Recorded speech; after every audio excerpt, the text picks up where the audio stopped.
He always said he was broke, but every weekend he'd somehow find cash to disappear for hours, coming home with excuses that barely made sense.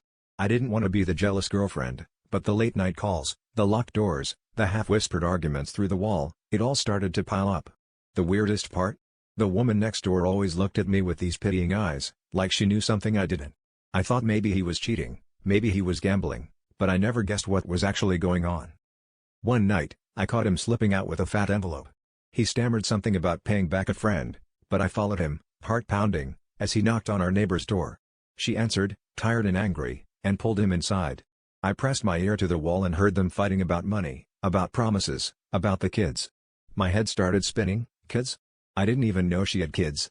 I did the math, remembering all the times he'd run errands for her or brought her groceries. All those neighborly favors suddenly made sense.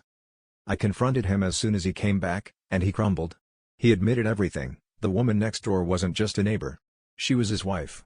The hush money was to keep her quiet, to buy her silence so he could play boyfriend with me while still living a double life. They had 2 kids together, kids he'd told me were his little cousins from out of town. The worst part? We'd all been living side by side for months, and I'd never put it together. I wanted to scream, to throw things, to tell her everything, but when I looked at him, all the fight drained out of me. I realized I was angrier at myself than at him, for ignoring the warnings, for believing his stories, for needing him so badly I let myself be lied to. The biggest betrayal wasn't even what he'd done, but the way I'd let myself become someone who accepted it, just to feel loved. The secret next door wasn't just his, it was mine too. Every time I chose to look away,